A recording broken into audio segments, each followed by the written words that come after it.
경제 소식을 빠르고 친절하게 전달해 드립니다. 오늘 굿모닝 경제는 이정환 한양대학교 경제금융대학 교수와 함께하겠습니다. 어서 오세요. 어서 오십시오. 자, 지난달 미국 소비자 물가 지표가 발표가 됐습니다. 일단은 좀 주춤하는 모습을 보였습니다. 시장에서는 예측치가 5.0%였는데 그 실제 나온 결과치는 4.9%로 오랜만에 사실 미국의 인플레이션, 소비자 물가 지수가 4%대 성장을 거둔 그런 결과라고 말씀드릴 수 있겠고요. 네. 시장의 예측보다 조금 낮게 나왔다는 점에서 뭐 전반적으로 긍정적으로 보는 시각들이 상당히 많다. 물론 이제 2%라는 연준의 타겟에 비해서 목표에 비해서는 굉장히 높긴 하지만 그래도 시장 예측보다 조금 낮게 나왔고 4%대로 들어갔다는 것에 대해서 뭐 기대가 뭐 커졌다라고 일단 말씀드릴 수 있겠습니다. 네, 소비자 물가 지수가 발표되고 나서 이제 미국 뉴욕 증시가 시작이 됐었는데 어떻게 반응을 했나요? 사실 예전에는 이제 소비자 물가 지수가 떨어졌다 그러면 모두 다 주식 시장의 긍정적인 뉴스였는데 네. 지금 조금 상황이 달라졌습니다. 상황이 달라졌다는 이야기는 어떤 거냐면 이제 소비자 물가 지수가 많이 떨어지고 있다. 그러니까 상승률이 좀 떨어지고 있다는 얘기는 경기 침체를 이야기할 수도 있는 거기 때문에 다우존스 지수하고 S&P 지수들이 혹은 나스닥 지수의 약간 움직임이 좀 다르다라고 말씀드릴 수 있겠고요.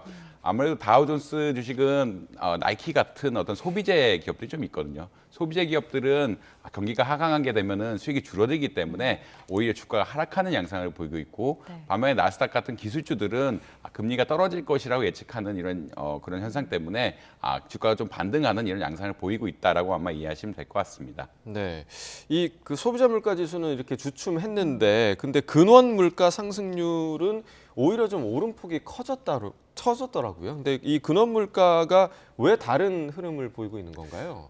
사실 이제 그 차이를 먼저 아셔야 되는데 예. 소비자 물가 지수와 근원 물가 지수의 차이는 이제 소비자 물가 지수에서 음식료, 그러니까 굉장히 변동성이 심하죠. 아무래도 이것은 계절이라든지 다른 요인에 따라서 가격 변동이 크기 때문에 음식료 가격이라든지 에너지 가격을 뺀 것이라고 이야기하고 있거든요.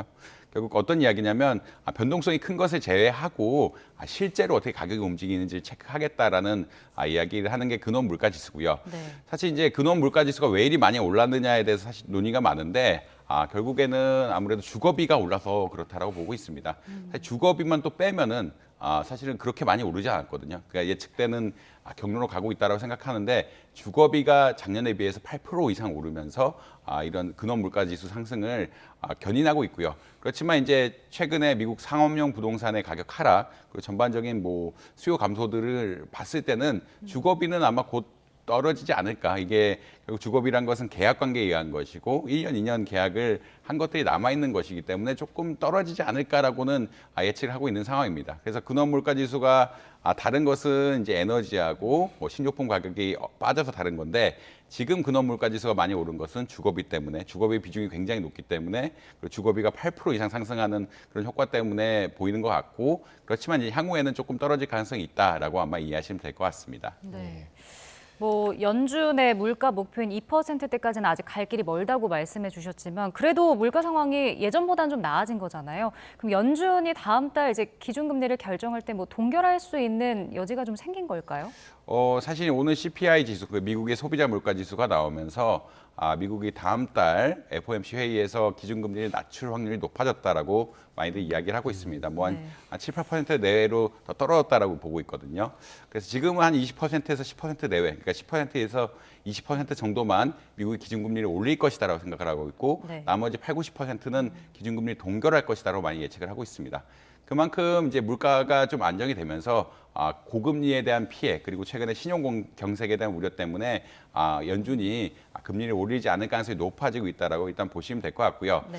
사실 이게 금리를 반영하는 게 채권 시장인데 채권 시장이란 것은 결국은 장단기 금리가 반영이 돼서 1년물, 2년물, 뭐 10년물까지 이렇게 금리가 형성이 되게 되는데 채권 시장 금리도 약간 떨어졌거든요. 그렇다는 얘기는 오늘 소비자 물가 지수가 발표가 되고 그다음에 아무래도 물가 지수가 예측대로 혹은 지금은 사실 예측보다 조금 더 떨어져서 어떻게 그러니까 연준이 생각하는 경로대로 가고 있어서 아마 6월에는 금리 인상이 없지 않을까라는 기대가 조금 확산되고 있다. 그것들이 어떤 여러 가지 채권 시장을 통해서 반영이 되고 있는 상황이다라고 보시면 될 것 같습니다. 네, 직전에 이제 미국에서 베이비 스텝을 밟았을 때 우리나라에서는 이제 금리 동결을 선택을 했는데 만약에 이제 6월에 미국에서 금리 동결을 선택을 한다면 우리나라에서는 또 어떻게 반응을 하게 될까요?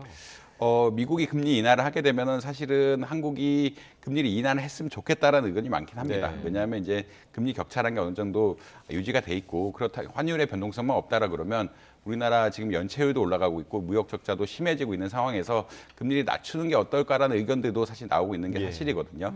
그렇지만 올해 안에 조금 뭐 이창용 총재님의 최근 발언을 보면은 물론 이제 정부 관계자의 발언이기 때문에 보수적이라는 것은 좀 이해를 하겠지만 올해 이제 금리 인하를 그렇게 고려하고 있지는 않은 것 같다라는 가이던스를 많이 주고 있으셔갖고 어떻게 될지는 봐야겠지만 결국은 기준금리를 떨어뜨릴 가능성은 아직은 쉽지 않다. 그렇다 올릴 가능성은 당연히 없지만 지금 무역 적자라든지 연체율 뭐 다른 여러 가지 경제 조건들이 그렇게 좋지 않은 상황이기 때문에 금리를 올릴 가능성은 거의 없다라고 이야기하고 있지만 그렇지만 이러한 미국의 어떠한 금리 인상을 안 한다 그런다고 할지라도 우리나라 금리를 쉽사리 떨어뜨릴 가능성 역시 그렇게 많지는 않다라고 아마 이해하시면 되지 않을까 생각합니다. 아직도 우리나라 물가지수가 뭐 3%대이긴 하지만 높은 상태이긴 하고요. 그다음에 이제 이것을 잡아야겠다는 어떤 의지들 그리고 이제 너무 또 금리를 낮추게 되면은 한미 금리 격차가 이렇게 좀 벌어지면서 환율에도 영향을 미칠 수 있다는 여러 가지 측면들이 있기 때문에 확실한 시그널이 나타나지 않는 한은 쉽사리 이렇게 낮추는 결정을 하기는 어렵다라고 아마 이해하시면 될 것 같습니다. 네. 자, 다음 주제도 좀 살펴보겠습니다. 지난 3월 경상수지가 턱걸이로 흑자를 기록했는데요. 일단 경상수지가 왜 중요한지부터 좀 설명해 주시죠. 경상수지란 것은 기본적으로 생각해 보면은 우리나라가 상품이라고 이야기하죠. 상품을 팔고 서비스를 팔고 그 다음에 예전에 투자했던 것들, 그러니까 배당을 받는, 그러니까 투자한 것이라는 것은 주식으로 투자할 수도 있고 채권으로 투자할 수도 있는데 배당으로 받는 것, 그러니까 주식으로부터 받는 게 배당이고요.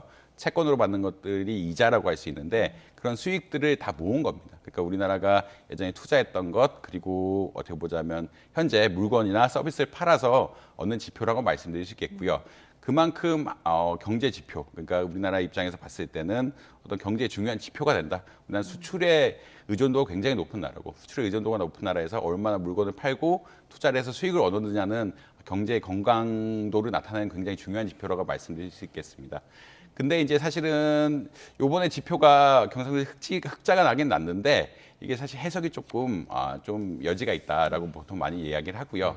해석의 여지가 있다는 것은 어떻게 보자면 상품 수지라고 보통 이야기하는데 물건을 수출하고 수입한 거를 어떻게 보면 상계한다 그러죠. 수출한 거에서 수입한 걸 상계한 이 지표는 적자로 굉장히 많이 떨어졌거든요. 작년 4월 달하고 비교해 봤을 때 한 60억 불 이상 차이 날 정도로 적자로 많이 돌아섰는데 이게 사실 우리나라에서는 수출이 중요하기 때문에 이런 수출 때문에 수출이 많이 떨어진 것이 아니냐. 실제로 수출 자체가 많이 감소하고 있어서 최근에 무역 격자를 유발하고 있다는 이야기를 굉장히 많이 하고 있습니다.